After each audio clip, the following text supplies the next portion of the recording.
साल ये हम 11 दिसंबर को मनाते हैं भारतीय भाषा उत्सव।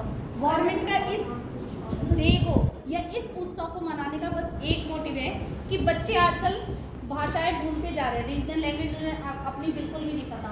हम हिंदी बोलते हैं, हिंदी सीखते हैं या फिर इंटरनेशनल लैंग्वेज इंग्लिश सीखते हैं, रीजनल भाषा का उन्हें बिल्कुल ज्ञान नहीं है। तो गवर्नमेंट ने ये भारतीय भाषा उत्सव इसलिए चलाया ताकि बच्चों को हम एक से ज़्यादा लैंग्वेज सिखा सकें, ताकि बच्चे हमारे एक से ज़्यादा लैंग्वेज के बारे में अपनी भारत की भाषा में जान सकें कि हमारे भारत में कितनी भाषाएं हैं। वैसे तो हमारे देश में पता नहीं कितनी भाषाएं बोली जाती है, लेकिन सरकार ने 22 भाषाओं को मान्यता प्राप्त कर रखी है। इसके अलावा बोलियां भी हमारी बहुत सारी हैं। कुछ भाषाएं जो लिखित में होती हैं उसे हम भाषा कहते हैं, जिन भाषाओं का कोई लिखित रूप नहीं होता उन्हें हम बोली कहते हैं। जैसे हरियाणवी हमारी बोली है।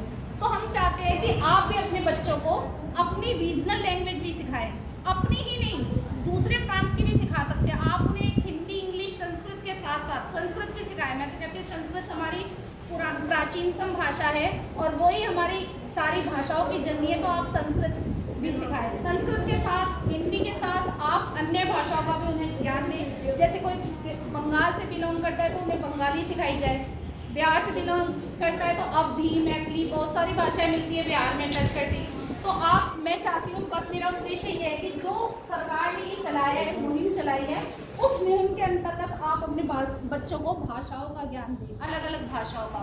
मैं चाहती हूँ कि वो सिर्फ 2 ही भाषाओं पर नहीं टिके रहे, हिंदी या इंग्लिश, वो अन्य भाषाओं को भी जाने।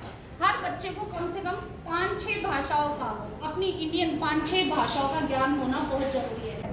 तो हम चाहते हैं कि आप भी गवर्नमेंट के, ये जो गवर्नमेंट ने मुहिम चलाई है, इसमें ज़्यादा से ज़्यादा योगदान दें। और 11 दिसंबर को ये भारतीय भाषा उत्सव मनाया जाता है, तो मैं आप सबसे पेरेंट्स से ये कहना चाहूँगी अपने बच्चों को एक रीजनल लैंग्वेज में अपने स्कूल में स्टेज पर डिस्प्ले कर सके, बच्चे उसे यहाँ आकर सुनाएं। कोई भी एक डायलॉग आप संस्कृत में, जैसे संस्कृत का श्लोक सिखा सकते हैं, बंगाली में कोई बंगाली फेमस प्रसिद्ध कवि हुआ होगा उसके बारे में बता दें। और ये 11 दिसंबर को भी बनाए जाने का एक मोटिव है।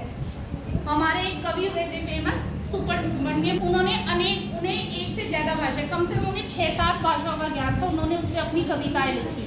तो सरकार ने उनके जन्मदिन को 11 दिसंबर को भारतीय भाषा उत्सव के रूप में ऑब्जर्व किया। उनके जन्मदिन वाले दिन ही हम भारतीय भाषा उत्सव को सेलिब्रेट करते हैं।